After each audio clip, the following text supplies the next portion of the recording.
الحمد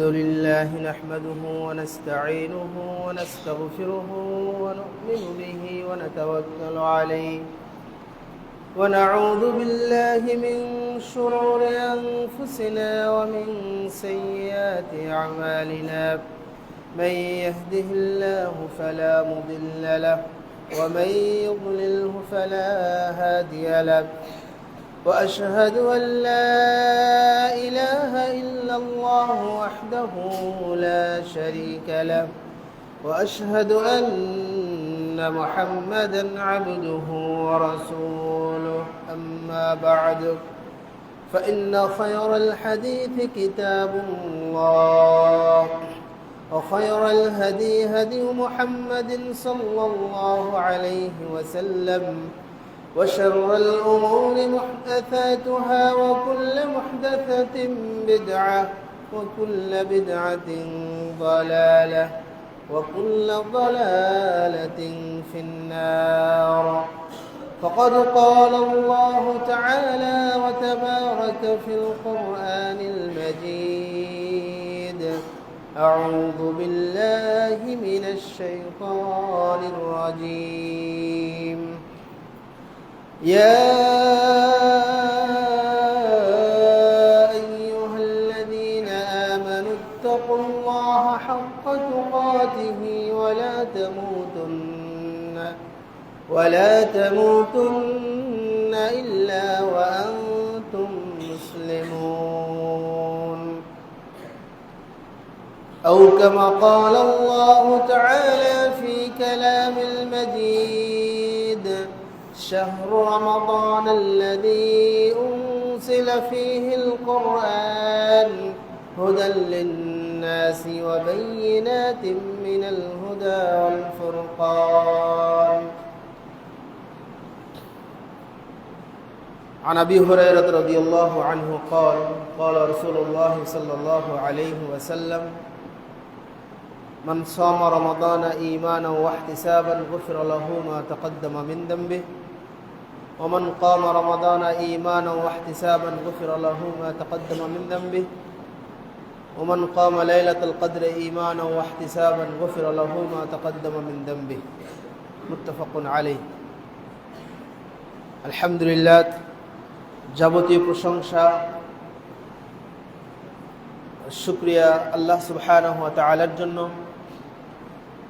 যিনি আমাদেরকে বরকত মাগফিরাত ও নাজাতের মাস হিসেবে পবিত্র মাহে রমজানের 5টি সিয়াম পালন করে 6 নম্বর সিয়ামে প্রথম জুমআয় পবিত্র মসজিদে সমবেত হওয়ার তৌফিক দান করেছেন।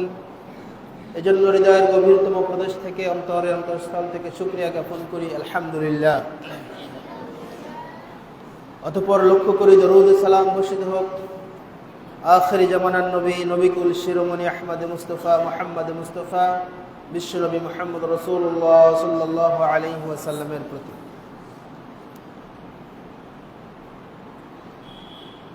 আল্লাহ সুবহানাহু ওয়া তাআলা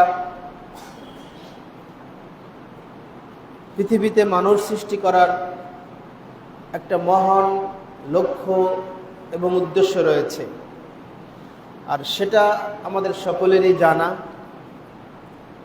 সেটা হলো লিয়াবুদুন, তার ইবাদত করা। ওমা খালাকতুল জিন্না ওয়াল ইনসা ইল্লা লিয়াবুদুন।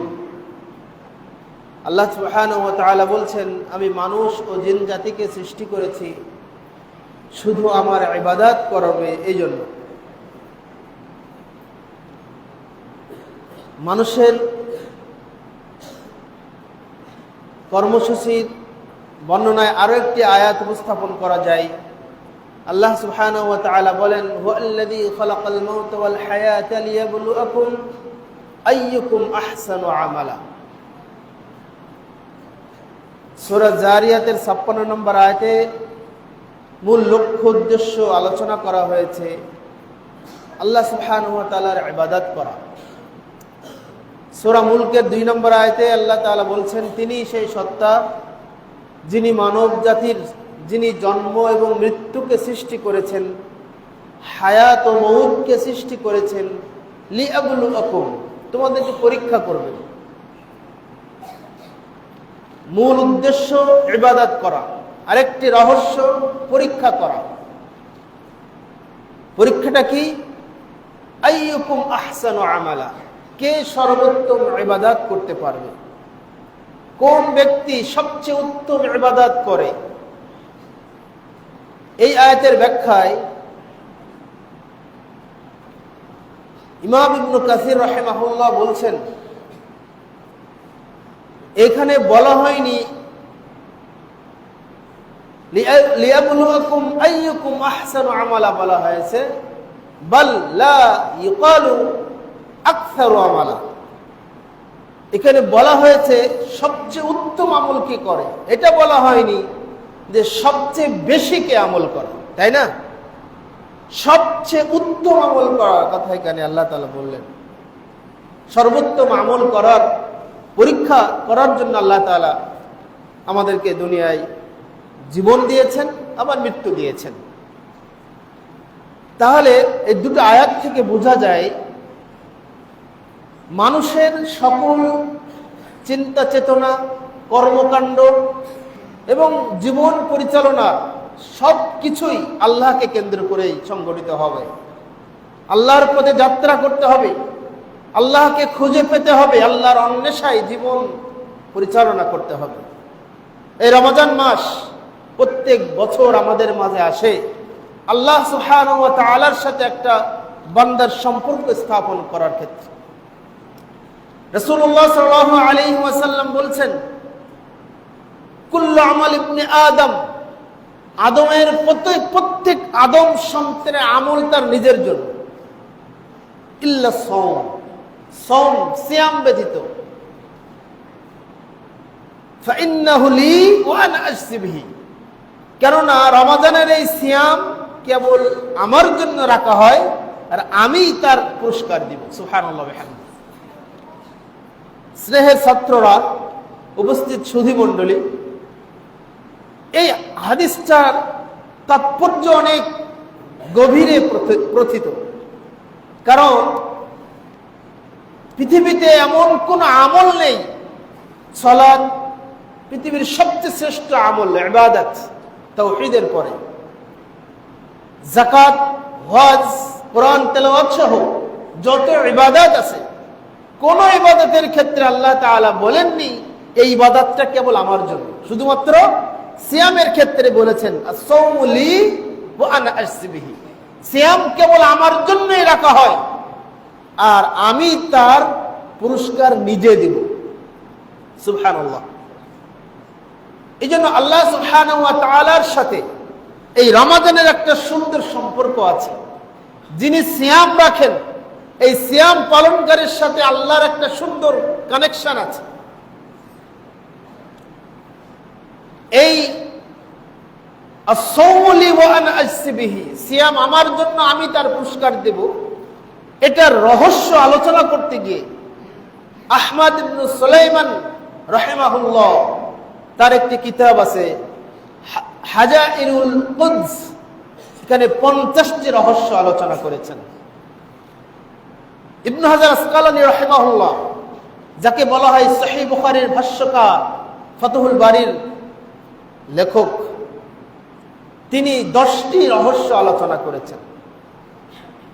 নিঃসন্দেহে এটা স্বাভাবিক বিষয় নয় যে সিয়ামের পুরস্কার আল্লাহ তাআলা নিজে দিবেন। সেটা কত দিবেন আল্লাহ রাব্বুল আলামিনই ভালো জানেন।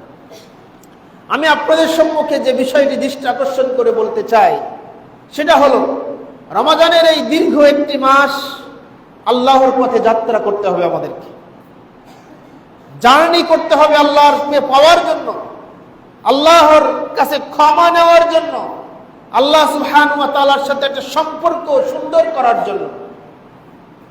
আমার চিন্তা চেতনা, আমার কথাবার্তা, আমার চলাফেরা, আমার ইবাদত বন্দেগী, আমার ব্যবসা বাণিজ্য, আমার সকল কার্যক্রমের সাথে যেন আল্লাহ সুবহানাহু ওয়া তাআলা জড়িত থাকে। আল্লাহ সুবহানাহু ওয়া তাআলা সন্তুষ্ট থাকে, আল্লাহ সুবহানাহু ওয়া তাআলা সন্তুষ্ট করার উদ্দেশ্য থাকে, এই চেতনা আমাদেরকে লালন করতে হবে। রমাদান মাস আল্লাহ সুবহানাহু ওয়া তাআলার সাথে সম্পর্ক স্থাপনের একটা সুন্দর মাধ্যম। সম্মানিত উপস্থিতি, সূরা তাহা 84 নম্বর আয়াত আল্লাহ তাআলা মুসা আলাইহিস সালাতু ওয়াস সালামের একটি কথা এখানে উল্লেখ করেছেন। মুসা আলাইহিস সালাতু ওয়াস সালাম বলেছেন, ওয়া আজিলতু ইলাইকা রাব্বি লিতারদা, যে আমি আল্লাহ সুবহানাহু ওয়া তাআলার সন্তুষ্টি অর্জনের জন্য অতি দ্রুত গতিতে অগ্রসর হলাম। খেয়াল করুন, আপনাকে আমাকে রমাদান মাসে আল্লাহকে পাওয়ার জন্য সকল প্রকার চেষ্টা করতে হবে, অতি দ্রুত গতিতে এগিয়ে যেতে হবে। প্রতিযোগিতার ময়দানে আপনাকে আমাকে বিচরণ করতে হবে। কেমন করে? আল্লাহ সুবহানাহু ওয়া তাআলার কাছে মুসা আলাইহিস সালাতু ওয়াস সালাম দাবি করেছিলেন, হে আল্লাহ, আমি আপনাকে দেখব। তার সাথে কথা বলেছিলেন, আমরা এরা জানি, ওয়াকাল্লামাল্লাহু মুসা তাকলিমা। আল্লাহ রাব্বুল আলামিনের মুসা আলাইহিস সালাতু ওয়াস সালামকে সেই সুযোগ দিয়েছিলেন, বলেছিলেন, তুমি আসো তুর পাহাড়ে। তুর পাহাড়ে ডেকে নিয়ে যাওয়ার আগে মুসা আলাইহিস সালাতু ওয়াস সালাম বনী ইসরাইলের দায়িত্ব দিয়েছিলেন তার ভাইকে দায়িত্ব দিয়ে তিনি চলে গেলেন তার রব আল্লাহর সাথে সাক্ষাতের জন্য। তার একটা বাসনা ছিল, আশা আকাঙ্ক্ষা ছিল, আমি আল্লাহকে দেখব। কারণ তিনি অত্যধিক আল্লাহ সুবহানাহু ওয়া তাআলা ইবাদত করতেন, তিনি আল্লাহ সুবহানাহু ওয়া তাআলার ইবাদতে আত্মনিয়োগ করেছিলেন। এই জন্য যার ইবাদত আমি করছি তাকে দেখার ফুরসত, দেখার ইচ্ছা, আশা আকাঙ্ক্ষা তাকে একেবারে ব্যতিব্যস্ত করে দিয়েছিল, আমি কখন আল্লাহকে দেখব। তিনি দ্রুত গতিতে তুর পাহাড়ে চলে গিয়েছিলেন। সম্মানিত উপস্থিতি, যার উদ্দেশ্যে কোনো কাজ করা হয় তাকে দেখার জন্য যিনি কাজ করেন তার হৃদয়টা ব্যাকুল হয়ে ওঠে, এটা স্বাভাবিক। আমরা সিয়াম রাখি আল্লাহকে খুশি করার জন্য, আমরা ইবাদত করি আল্লাহকে খুশি করার জন্য। সে আল্লাহকে দেখার জন্য কে না আছে যে তার হৃদয় উদ্গ্রীব হবে না, তার হৃদয় আশা আকাঙ্ক্ষা বাসনায় জাগবে না? সুতরাং মুসা আলাইহিস সালাতু ওয়াস সালাম দ্রুত গতিতে তুর পাহাড়ে গিয়েছিলেন আল্লাহর সাথে সাক্ষাৎ করার জন্য। তিনি কেন গিয়েছিলেন? কারণ তার ইবাদত তিনি আল্লাহর জন্য খাস করেছিলেন। তিনি আল্লাহকে খুশি করার জন্য ইবাদত করতেন, তিনি অধিক পরিমাণ আল্লাহর ইবাদত করতেন। তিনি চেয়েছিলেন, আমার রব যার উদ্দেশ্যে আমি ইবাদত করি তার সাথে আমার সাক্ষাৎটা যেন সুন্দর হয়। অতএব মানুষের একটাই কাজ আল্লাহর জন্য ইবাদত করা, আল্লাহকে খুশি করা, এটাই মৌলিক কাজ। সম্মানিত উপস্থিতি, রমাদানের আল্লাহকে পাওয়ার সবচেয়ে গুরুত্বপূর্ণ মাধ্যম রয়েছে আমাদের মাঝে। আল্লাহ তাআলা ডেকেছেন, মুসা আলাইহিস সালাতু ওয়াস সালামকে তুর পাহাড়ে গিয়েছিলেন। আর প্রতিদিন আল্লাহ তাআলা আমাদেরকে দৈনিক 5 বার ডেকে থাকেন। ফজর, যোহর, আসর, মাগরিব, ঈশা, এই 5 বার আল্লাহ তাআলা আমাদেরকে ডাকেন। আর রমাদানের প্রত্যেকটা মুহূর্ত আল্লাহ তাআলা আমাদেরকে ডাকছেন। প্রত্যেকটা মুহূর্ত আল্লাহকে কাছে পাওয়ার, আল্লাহর সাথে সম্পর্ক তৈরি করার, আল্লাহ সুবহানাহু ওয়া তাআলার ভালোবাসা পাওয়ার একটা সুবর্ণ সুযোগ আল্লাহ তাআলা আমাদেরকে প্রত্যেক বছর দিয়ে থাকেন। দৈনিক 5 বার অন্য সময় আল্লাহ তাআলা আমাদেরকে ডাকেন। আর রমাদান মাসের 24 ঘন্টা আল্লাহ তাআলা আমাদেরকে ক্ষমা করার জন্য প্রস্তুত হয়ে আছেন। রাসূলুল্লাহ সাল্লাল্লাহু আলাইহি ওয়াসাল্লাম বলছেন, ইন্না লিল্লাহি উতাকাউ ফি কুল্লি ইয়াউমিন ওয়া লাইলাতিন ওয়া লিকুল্লি আবদিন মিনহুম দাওয়াতুন মুস্তাজাবা। সুবহানাল্লাহ ওয়া বিহামদিহি। আল্লাহ সুবহানাহু ওয়া তাআলার হাবিব রাসূলুল্লাহ সাল্লাল্লাহু আলাইহি ওয়াসাল্লাম বলছেন যে ইন্না লিল্লাহি উতাকাউ, নিশ্চয় আল্লাহ সুবহানাহু ওয়া তাআলা অসংখ্য মানুষকে জাহান্নাম থেকে মুক্ত ঘোষণা করেন, ক্ষমা করে দেন। ফি কুল্লি লাইলাতিন ওয়া নাহারিন, রমাদানের প্রত্যেক রাতে এবং দিনে, রমাদানের দিনের বেলায়, রাতের বেলায়, তথা গোটায় 29 অথবা 30 দিনে 24 ঘন্টায় প্রতিদিন আল্লাহ তাআলা অসংখ্য মানুষকে জাহান্নামের আগুন থেকে মুক্ত ঘোষণা করেন। তাহলে কি রমাদানের এই 24 ঘন্টার কোন অংশকে গুরুত্বহীন মনে করা যাবে? গুরুত্বহীন মনে করা যাবে না। কারণ যে কোনো মুহূর্ত আল্লাহ রাব্বুল আলামিন আমার আপনার পাপকে ক্ষমা করে দিতে পারে। যদিও দুটো হাদিস, সহিহ বুখারীর একটি হাদিস এসেছে, সহিহ মুসলিমের একটি হাদিস এসেছে। সহিহ বুখারীতে যেটা বলা হয়েছে, ইয়ানজিলু রাব্বুনা তাবারাকা ওয়া তাআলা ফি কুল্লি লাইলাতিন ইলা সামাইদ দুনিয়া হিনা বাকা থুলুতুল লাইলিল আখির। প্রতিদিন দুনিয়ার এই আসমানে, আমাদের মাথার উপরে যে আসমান আছে, এই আসমানে নেমে আসেন। নেমে এসে আল্লাহ তাআলা ফজর উদিত হওয়া পর্যন্ত অপেক্ষা করেন, অথবা আহ্বান করেন, মাইয়াদউনি ফাআস্তাজিব লাকুম, কে আছো আমার কাছে ক্ষমা আহ্বান করছো, আমি তোমাদের আহ্বানে সাড়া দিব। মাইয়াস্তাগফিরুনি ফাআস্তাগফির লাকুম, কে আছো আমার কাছে ক্ষমা চাচ্ছ, আমি ক্ষমা করে দিব। মাইয়াসআলুনি ফাউতিয়া বিহি, কে আছে আমার কাছে কিছু চাচ্ছ, তাকে দেওয়া হবে, তাকে প্রদান করা হবে। একটা হাদিস প্রতিদিন আমাদেরকে ডাকেন। আর একটা হাদিস সহিহ মুসলিমে রাসূলুল্লাহ সাল্লাল্লাহু আলাইহি ওয়াসাল্লাম বলেছেন, সারা দিনের ভিতরে এমন একটা সময় আছে যে সময়ে বান্দা কিছু চাইলেই আল্লাহ তাআলা তাকে সাথে সাথে দিয়ে থাকেন। এটার ব্যাখ্যা উলামায়ে কেরাম বলছেন সেটা হলো রাতের এই শেষ দশকে, শেষ অংশে। কিন্তু রমাদান মাস বিশেষ স্পেশাল একটা মাস, কারণ এই মাসের 24 ঘন্টা প্রতিদিন 30-29 দিনে অসংখ্য মানুষকে রাত দিন, দুপুর বিকাল, সকাল সন্ধ্যা, গভীর রজনীতে বা প্রখর রৌদ্র তাপের ভিতরে আল্লাহ সুবহানাহু ওয়া তাআলা জাহান্নাম থেকে মুক্ত ঘোষণা করেন।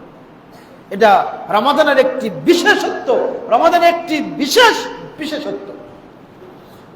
সম্মানিত সুধী মণ্ডলী, এই জন্য রমাদানে আল্লাহ সুবহানাহু ওয়া তাআলার সাথে সম্পর্ক স্থাপন করা, আল্লাহর পথে এগিয়ে যাওয়ার একটা সুন্দর সুযোগ আল্লাহ তাআলা আমাদেরকে করে দিয়েছেন। মনে রাখবেন, রমাদান শুধু নয়, অন্যান্য সময়ও একটা সুন্দর হাদিস আমি আপনাদেরকে উপস্থাপন করতে চাই। রাসূলুল্লাহ সাল্লাল্লাহু আলাইহি ওয়াসাল্লাম বলছেন যে সংস্কার শুরু করতে হবে নিজেকে,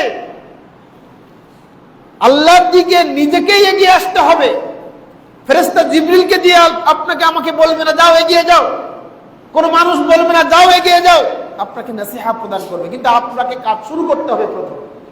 রাসূলুল্লাহ সাল্লাল্লাহু আলাইহি ওয়াসাল্লাম বলছেন, আল্লাহ তাআলা বলছেন হাদিসে কুদসি, যে বান্দা আল্লাহকে যেমন মনে করে বান্দা তাকে আল্লাহকে তেমন পায়। কেমন করে? কোন মানুষ যদি একাকী আল্লাহ সুবহানাহু ওয়া তাআলাকে স্মরণ করে, আল্লাহ বলছেন আমিও একাকী তাকে স্মরণ করি।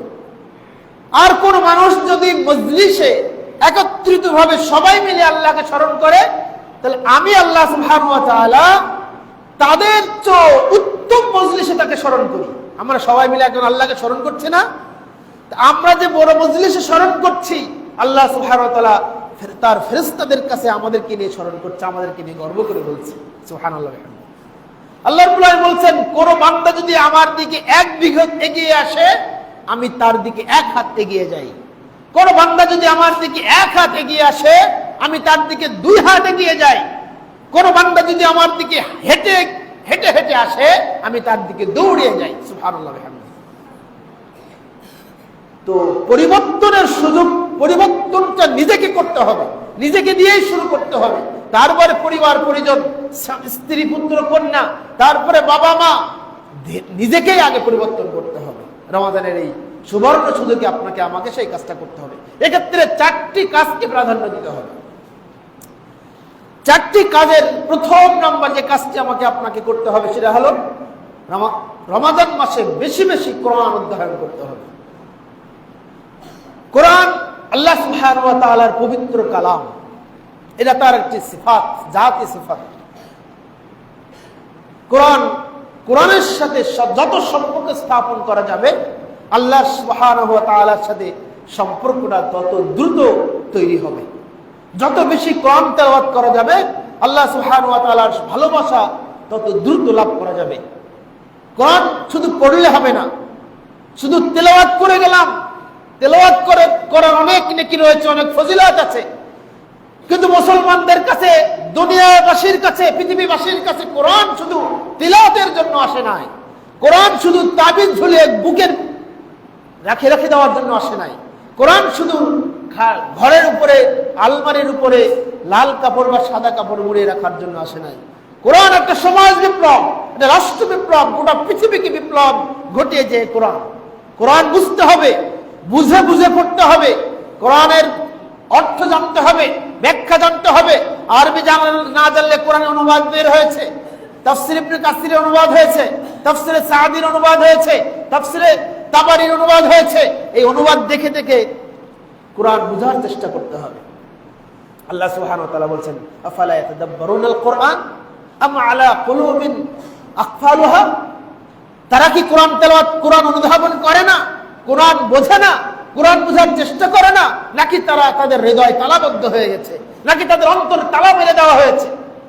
আমাদের দেশের হতভাগা মুসলিমরা, আমরা আমাদের কাছে পৃথিবীর সর্বশ্রেষ্ঠ কিতাব, চূড়ান্ত সংবিধান, যেখানে মিথ্যা প্রবেশের কোনো সুযোগ নাই, যেখানে সংমিশ্রিত বক্তব্যের কোনো অবকাশ নাই, যেখানে সন্দেহ সংশয়ের কোনো সুযোগ নাই, এরকম একটি জগৎ বিখ্যাত চূড়ান্ত কিতাব আমাদের মাঝে মজুদ থাকা সত্ত্বেও আজকে আমাদের অবস্থা খুবই সঙ্গীন, খুবই করুণ, খুবই জটিল এবং কঠিন।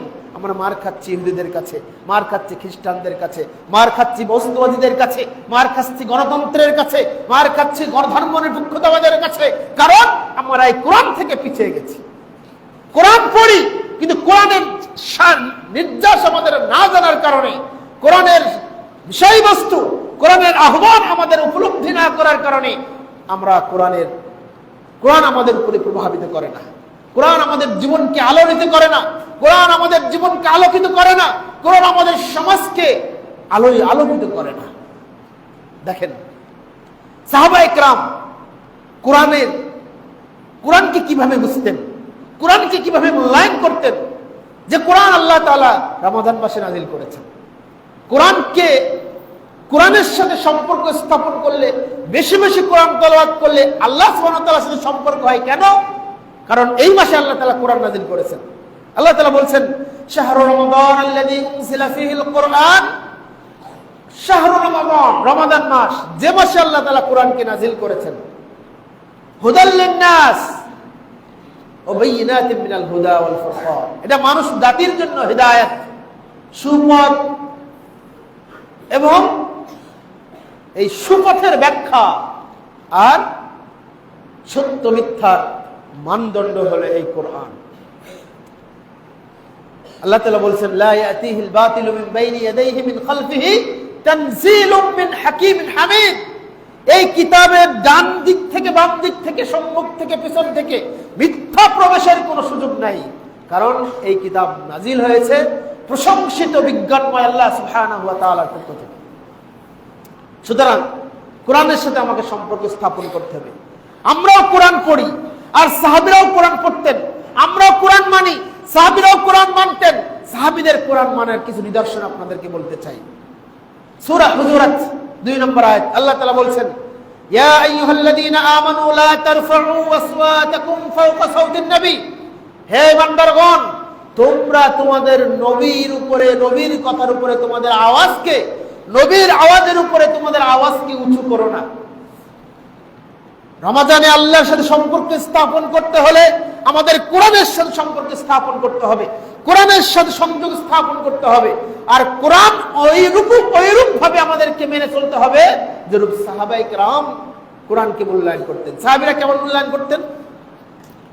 এই আয়াতটি নাজিলের একটা সুন্দর প্রেক্ষাপট আছে। 4849 নম্বর হাদিস, সহিহ বুখারীর। বনু তামিম গোত্রের একজন লোক আসার পরে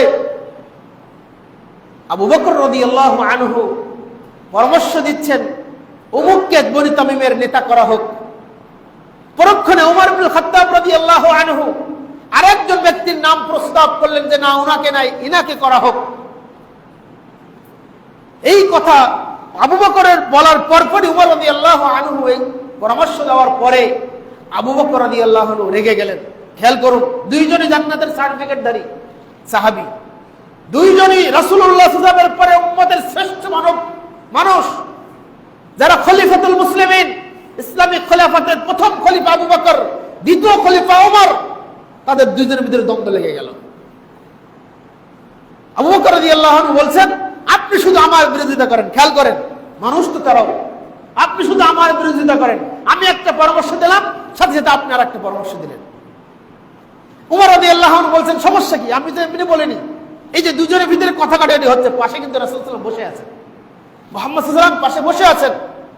সাথে সাথে আল্লাহ রাব্বুল আলামিনের পক্ষ থেকে এই আয়াত নাযিল হয়ে গেল, ইয়া আইয়ুহাল্লাযীনা আমানু লা তারফা'উ আসওয়াতাকুম ফাওকা সাওতিন নবী। হে ইমানদারগণ, মানে হে আবু বকর, ওমর, ওদেরকে নির্দিষ্ট করে গোটা বিশ্ব মানবতাকে লক্ষ্য করে আল্লাহ আয়াত নাযিল করে দিলেন, হে ইমানদারগণ, তোমরা তোমাদের নবী আওয়াজের উপরে তোমাদের আওয়াজকে উঁচু করো না। দেখেন, উমর রাদিয়াল্লাহু আনহু এবং আবু বকর রাদিয়াল্লাহু আনহুর উপরে আয়াত নাযিল হওয়ার পরে তারা এই আয়াতটাকে কিভাবে মূল্যায়ন করেছেন। ওই হাদিসের শেষ অংশে বলা হচ্ছে যে উমর রাদিয়াল্লাহু আনহু ওই দিনের পর থেকে, যেদিন এই আয়াতটি নাযিল হলো, ওই দিনের পর থেকে উমর রাদিয়াল্লাহু আনহু যে কোনো বিষয়ে এত আস্তে কথা বলতেন, রাসূলুল্লাহ সাল্লাল্লাহু আলাইহি ওয়াসাল্লাম জীবিত থাকা অবস্থায়, মৃত্যুবরণ করার আগ পর্যন্ত তিনি এত আস্তে কথা বলতেন যে তার ওই কথাটা শোনার জন্য তাকে দ্বিতীয়বার জিজ্ঞাসা করা লাগত, শোনা যেত না প্রথমবার। কোরআনের আয়াত, লা তারফাউ আসওয়াতাকুম ফাওকা সাওতিন নবী, নবীর আওয়াজের উপরে তুমি আওয়াজ উঁচু করো না। উমর রাদিয়াল্লাহু আনহু আর কোনদিন রাসূলের জীবদ্দশায় আর কোনদিন তিনি তার আওয়াজের উপরে আওয়াজ করতেন না। সুবহানাল্লাহ বিহামদিহি। আর রাসূলের ইন্তেকালের পরে শরীয়ত, রাসূলের শরীয়ত পাওয়ার সাথে সাথে, রাসূলের সুন্নাহ জানার সাথে সাথে সুন্নাহর কাছে তিনি আত্মসমর্পণ করেছেন। আমি আলোচনা করছিলাম রমাদানে আল্লাহর সাথে সম্পর্ক স্থাপনের উপায়। 1 নম্বর, কোরআন তেলাওয়াত করতে হবে, কোরআন অধ্যয়ন করতে হবে, কোরআনের সাথে সম্পর্ক স্থাপন করতে হবে। আর কিভাবে, তার উদাহরণ দিতে গিয়ে আমি এই উদাহরণগুলো টেনে নিয়ে আসছি। কি রাসূলের মৃত্যুর আগে তিনি রাসূলের সাথে রাসূলের কথার উপরে কথা বলতেন না, আর রাসূলের ইন্তেকালের পরে রাসূলের শরীয়ত সুন্নাহ পাওয়ার সাথে সাথে চুপ হয়ে যেতেন। একদা উমর ইবনে খাত্তাব রাদিয়াল্লাহু আনহু আবু মুসা আশআরী রাদিয়াল্লাহু আনহুকে ডেকে পাঠিয়েছেন। তিনি যাওয়ার পরে সালাম দিয়েছেন 3 বার বাড়িতে, আসসালামু আলাইকুম, আসসালামু আলাইকুম, আসসালামু আলাইকুম। কিন্তু ঘর থেকে কোনো আওয়াজ, কোনো উত্তর না পেয়ে আবু মুসা আশআরী বেরিয়ে আসলেন, বাড়িতে চলে আসলেন। পরের দিন ডাকা হলো, কি ব্যাপার আবু মুসা, তোমাকে ডাকা হলো, তুমি আসো নাই কেন?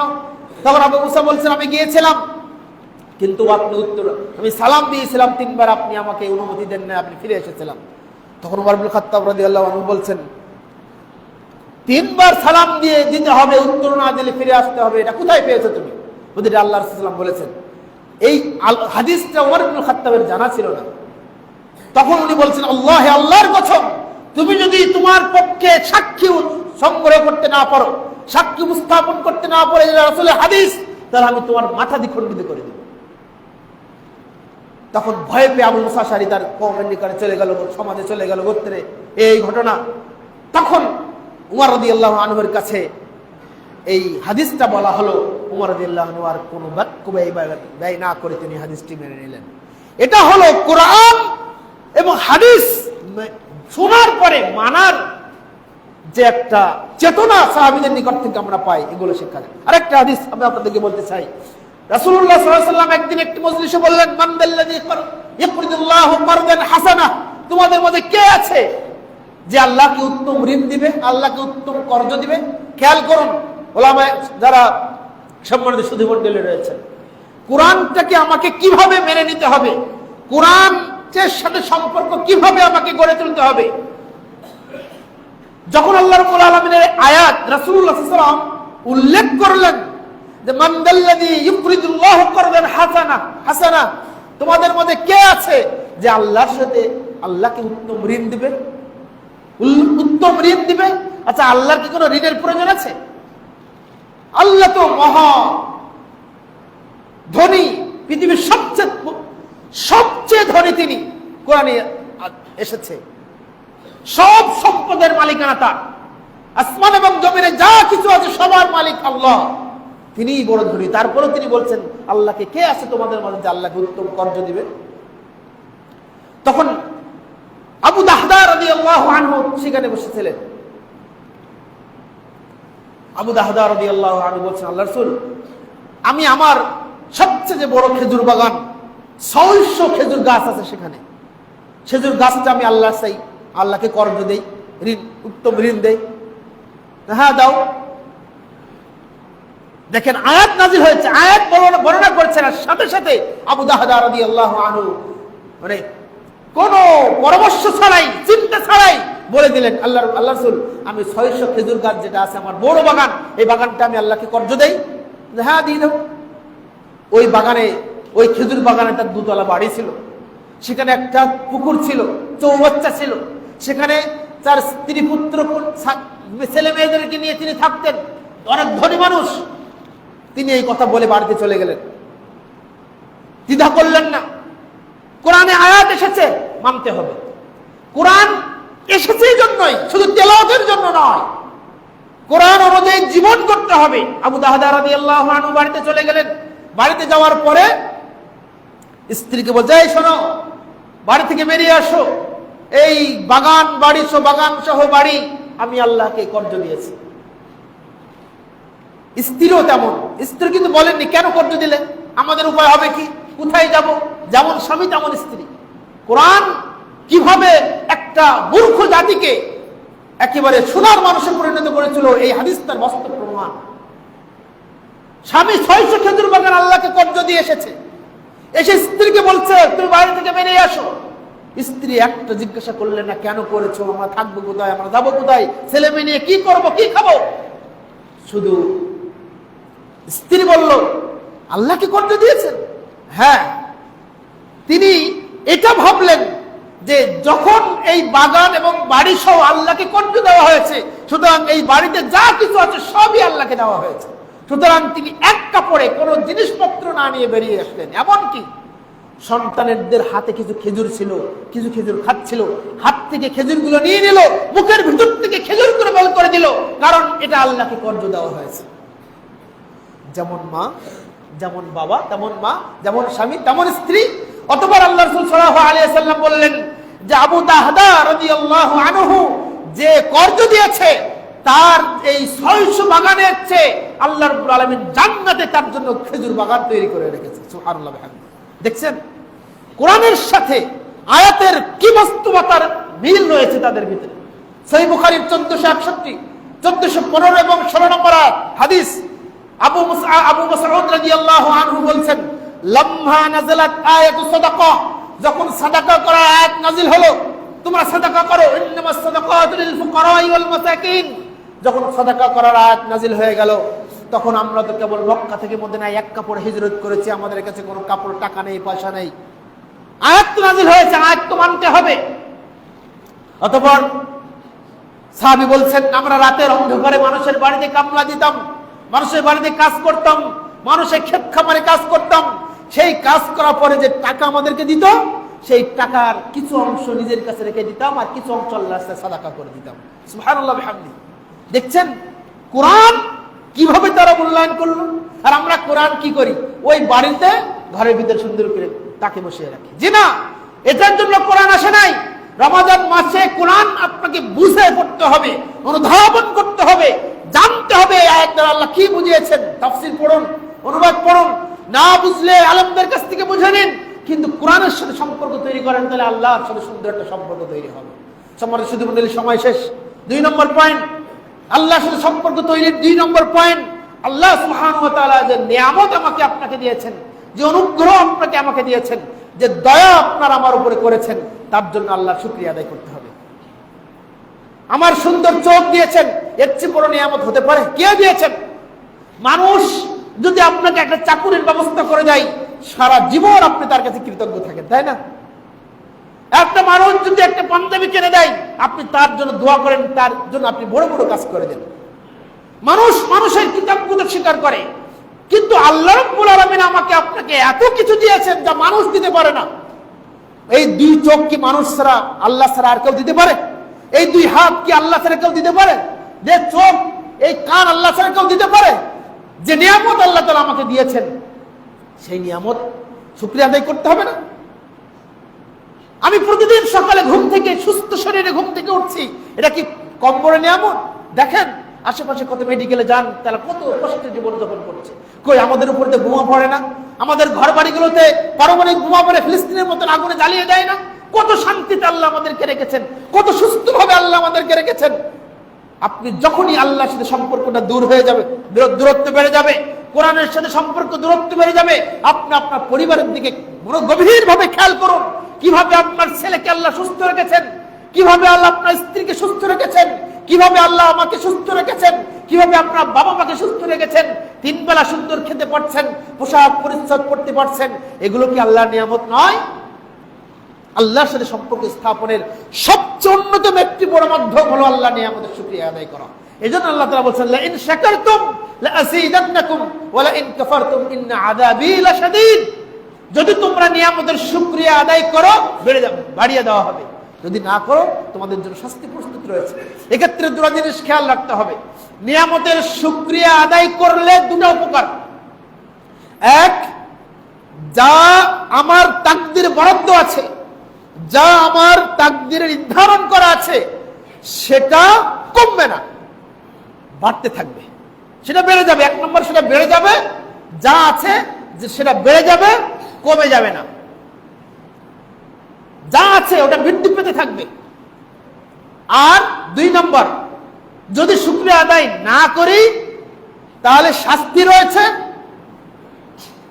আর আমার ভাগ্যে নির্ধারণ করা যে তাকদীর যে রিজিক আছে, সেটা বাড়বে না, বরং কমে যাবে। সুতরাং এ বিষয়ে খেয়াল রাখতে হবে। 3 নম্বর, অনুতাপ, অনুশোচনা, ইস্তেগফার করতে হবে রমাদানে বেশি বেশি। রমাদানে বেশি বেশি ইস্তেগফার করতে হবে, অনুশোচনা করতে হবে, অনুতাপ স্বীকার করতে হবে। পিছনে কত পাপ করেছি, কত অন্যায় করেছি, কত ভুল করেছি, কত মানুষকে কষ্ট দিয়েছি, কত অধীনস্থ কর্মচারীদেরকে ব্যথা দিয়েছি, কত মানুষকে অপমান করেছি, লাঞ্ছনা করেছি, মেরেছি, ধরেছি, কত জিনা ব্যভিচারে লিপ্ত হয়েছি, কত মানুষের জমি ফাঁকি দিয়ে নিয়েছি, কত পাপ করেছি, কত অন্যায় করেছি। এই সব পাপগুলোকে রমাদানে আসুন আল্লাহর কাছ থেকে ক্ষমা করে চেয়ে নিন, অনুতাপ করেন, অনুশোচনা করেন। কারণ এই রমজান মাস হলো ক্ষমার মাস। একদিন জিবরিল আলাইহিস সালাম আসছেন রাসূলের কাছে। যখন মুহাম্মদ সাল্লাল্লাহু আলাইহি ওয়াসাল্লাম প্রথম মেম্বারে উঠলেন, আমিন বললেন। দ্বিতীয় মেম্বারে উঠলেন, আমিন বললেন। তৃতীয় স্তরে বললেন, আমিন বললেন। সাহাবীরা বললেন, আল্লাহ নবী, আপনি তো এমনটা কিছু কোনোদিন করেন না, এমনটা কেন করলেন? তখন তিনি বললেন যে, প্রথমবার যখন আমি মেম্বারে পা দিলাম প্রথম স্তরে, তখন ফেরেশতা জিবরিল বললেন, রগমান ফরজলিন, ওই ব্যক্তির নাক ধুলায় ধূসিত হোক, ওই ব্যক্তি কপাল পড়া, ওই ব্যক্তি হতভাগা। ইযা দাখালা রমাদান সুম্মা সালাখা ক্বাবলা আন ইগফিরা লাহ। রমাদান মাস আসলো আর রমাদান মাস চলে গেল, কিন্তু তাকে ক্ষমা করা হলো না। তখন আমি আমিন বললাম, আল্লাহ তুমি ফেরেশতার দোয়া কবুল করো। তার মানে রমাদান মাস এসেছে, অথচ তাকে ক্ষমা করা হলো না। তার যে হতভাগ্য, দুর্ভাগ্য, কপাল পোড়া আর কেউ নাই। এক্ষেত্রে 3টে স্তর আছে। ক্ষমা চাওয়ার 3টে সুযোগ আল্লাহ তাআলা আমাদেরকে দিয়েছেন। রাসূলুল্লাহ সাল্লাল্লাহু আলাইহি ওয়াসাল্লাম বলেছেন, মান সামা রমাদান ঈমানান, যে ব্যক্তি ঈমানের সাথে নেকি অর্জনের আশায়, এই ইহতিসাবানের ব্যাখ্যা ইবনে হাজার আসকালানী রাহিমাহুল্লাহ বলেছেন ক্ষমা, ইস্তিগফার। যে ব্যক্তি ঈমানের সাথে ক্ষমা অর্জনের আশায়, ক্ষমা লাভের আশায় রমাদানের সিয়াম পালন করবে, গুফিরা লাহু মা তাকাদ্দামা মিন যামবি, তার পূর্বের সকল পাপকে আল্লাহ ক্ষমা করে দিবেন। সুবহানাল্লাহ। এখন রমাদানে তো অনেক পাপ হয়ে যায়, গীবত তহমত হয়ে যায়। রমাদানে অনেক বিভিন্ন না জানতেই অনেকটা আমরা ভুল করে ফেলি, ভুল হয়ে যায়, ভুল হয়ে যেতে পারে। এই কারণে রমাদানের এই সিয়াম পালন করলে যে পূর্বের সগীরা গুনাহ ক্ষমা হয়ে যায়, এটা নাও হতে পারে, কারণ ভুল হয়ে যেতে পারে। গীবত তহমত চগলখড়ি এগুলো আমাদের মধ্যগত স্বভাব। রাসূলুল্লাহ সাল্লাল্লাহু আলাইহি ওয়াসাল্লাম বলেছেন, লাউ ইয়াদা কাওলান যুর ওয়াল আমালা বিহি ফালাইসা লিল্লাহি হাজাতুন ইয়াদা তাআমাহু ওয়া শারাবাহু। যে ব্যক্তি রমাদান মাসে খাওয়া পান করার ত্যাগ, মানে মিথ্যা কথা, মিথ্যা কাজ ছাড়তে পারলো না, আল্লাহ তাআলার কাছে খাওয়া পান করা ত্যাগ করার কোনো প্রয়োজন নেই। ওই সিয়াম আল্লাহর কাছে কোনো মূল্য নেই। তার মানে গীবত তহমত করলে সিয়াম হবে? হবে না। তাহলে সিয়াম থাকা অবস্থায় যদি আমি গীবত তহমত বা অন্যান্য পাপের সাথে জড়িত হয়ে যাই, আমাদের সিয়ামের ফজিলত থেকে আমরা বঞ্চিত হব। কিন্তু সুযোগ শেষ হয়ে যায়, আরো একটি সুযোগ আছে। কি? রাসূলুল্লাহ বলেছেন তার পরের বাক্যে, মান কামা রমাদানা ঈমানান ওয়া ইহতিসাবান গুফিরা লাহু মা তাকাদ্দামা মিন যামবি। যে ব্যক্তি রমাদান মাসে কিয়াম করলো, দীর্ঘক্ষণ দাঁড়িয়ে দাঁড়িয়ে কোরআন তেলাওয়াতের সাথে ইবাদত করলো, তারাবির সালাত করলো, সারা রাত জেগে ইমামের সাথে সারা রাত জেগে ইবাদত করলো, নেকি অর্জনের আশায়, তার ক্ষমার আশায় এবং ইমানের সাথে গুফির লাহু মা তাকাদ্দামা মিন যামবি, তার পূর্বের সকল সগীরা গুনাহ আল্লাহ ক্ষমা করে দিবেন। সুবহানাল্লাহ বিহামদিহি। তারাবির সালাত আমরা নিয়মিত সবসময় পড়তে পারি না, ব্যস্ততা, ব্যবসায়িক ব্যস্ততা, সাংসারিক ব্যস্ততা, অলসতা প্রবৃত্তির অনুসরণের কারণে হয়তো তারাবির সালাত আমরা পড়তে পারি না। কিন্তু আরেকটি সুযোগ শেষ হয়ে যায় নাই, আরেকটি সুযোগ আল্লাহ তাআলা দিলেন। কি? মান কামা লাইলাতুল কদর ঈমানান ওয়া ইহতিসাবান গুফিরা লাহু মা তাকাদ্দামা মিন যামবি, যে ব্যক্তি লাইলাতুল কদরে ঈমানের সাথে ক্ষমা লাভের আশায় লাইলাতুল কদর রাত্রি জাগরণ করে আল্লাহ ইবাদত করলো, তার পূর্বের সগীরা গুনাহ আল্লাহ ক্ষমা করে দিবেন। সুবহানাল্লাহ বিহামদিহি। সুতরাং পাপ থেকে বিরত থাকার জন্য আল্লাহর কাছে ক্ষমা চাইতে হবে। 4 নম্বর, সালাফদের অনুসরণ করতে হবে, সালাফদের চিন্তা খেয়াল রাখতে হবে। তারা কিভাবে, আবু বকর কিভাবে সিয়াম রাখতেন, কিভাবে সিয়াম মাস রমাদান মাস অতিবাহিত করতেন, আবু বকর, ওমর, উসমান, আলী, আবু হুরায়রা এরা কিভাবে রমাদানের সিয়াম অতিবাহিত করতেন, আমাদেরকে সেই রকম করতে হবে। মনে রাখতে হবে, যদি আবু বকরের সাথে আমরা কতই না ভালো হয় যে আবু বকরের সাথে, আল্লাহ রসুলের সাথে, আবু বকরের সাথে, উমরের সাথে আমাদের জান্নাত হয়, এটা কেউ না চাই, তাই না? এটা সকলেই চাই। এইটা হাদিস মনে রাখতে হবে সবসময়। এই হাদিসটা বলেই বক্তব্য শেষ করে দেব। একটা হাদিস সবসময় মনে রাখতে হবে, প্রয়োজনে হাদিসটা অনুবাদ করে বাড়িতে টাঙিয়ে রাখতে হবে, প্রয়োজনে আপনার যে ঘরে ঘুমান সেই ঘরে সুন্দর করে টাঙিয়ে রাখতে হবে। এরকম জরুরি একটা হাদিস, সেটা হলো রাসূলুল্লাহ সাল্লাল্লাহু আলাইহি ওয়াসাল্লাম বলছেন, যেদিন জান্নাতীদেরকে জান্নাতি দেওয়া হবে, জাহান্নামীদেরকে জাহান্নামী দেওয়া হবে, জান্নাতীরা জান্নাতে যাওয়ার পরে নাজ নিয়ামত ভোগ করবে, সকল নিয়ামতরা ভোগ করবে। এমন অবস্থা আল্লাহ বলবেন, শোনো তোমরা কি আর কিছু চাও? তখন তারা বলবে, না আল্লাহ, আপনি তো আমাদের সকল নিয়ামত দিয়েছেন, আপনি আমাদেরকে জান্নাত দিয়েছেন, আপনি আমাদের জাহান্নাম থেকে মুক্তি করেছেন, আমাদের আর কিছু লাগবে না। তখন আল্লাহ তাআলা দয়া করে জান্নাতবাসীদের সামনে তার চেহারা উন্মুক্ত, তার নিজের আকৃতিটাও উন্মোচিত করবেন। এই আল্লাহকে নিজ চক্ষে জান্নাতে দেখে জান্নাতের যে যত বড় নিয়ামত গুলো আছে সব নিয়ামত ভুলে যাবে। আমি কি চাই না, আমি কি চাইতে পারি না যে আল্লাহ তাআলার সিংহাসনটা, আল্লাহ তাআলার আরশটা জান্নাতে আমার মাথার উপরে থাকে, আমাদের উপরে থাকে।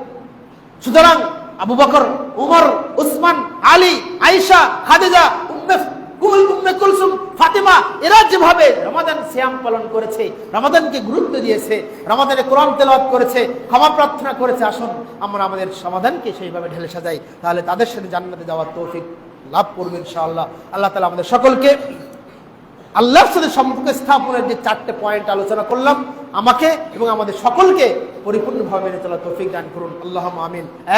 এক নম্বর হলো কোরআনের সাথে সম্পর্ক স্থাপন করতে হবে, কোরআন বুঝে অনুধাবন করে পড়তে হবে। 2, আল্লাহর যে নিয়ামত দিয়েছেন সেই নিয়ামতের শুকরিয়া আদায় করতে হবে। 3, সর্বদা আল্লাহ সুবহানাহু ওয়া তাআলার কাছে ক্ষমা চাইতে হবে। 4, সালাফ যারা সাহাবী, তাবেঈ, তাবেঈগণ এবং তাদের উত্তরসূরি যারা আছে, উলামায়ে কেরাম, মুহাদ্দিস, উলামায়ে কেরাম, ইমামগণ, তাদের জীবনী পড়ে তাদের জীবনী ধারণ করতে হবে। আল্লাহ তাহলে আল্লাহর সাথে একটা সুন্দর সম্পর্ক তৈরি হয়। আল্লাহ তাআলা আমাদের সকলকে রমাদানের এই গুরুত্বপূর্ণ মাসে, রহমত, মাগফিরাত এবং নাজাতের এই মাসে আসুন, আল্লাহর সাথে যেন আমাদের একটা সম্পর্ক তৈরি হয়, যে সম্পর্কটা বাকি 11টি মাস চলতে সহায়তা প্রদান করবে। আল্লাহ তাআলা আমাদের সকলকে কবুল করুন, আল্লাহুম্মা আমিন। আকুলু কওলি হাযা আস্তাগফিরুল্লাহ লি ওয়া লাকুম ওয়া লিসাইরিল মুসলিমিন।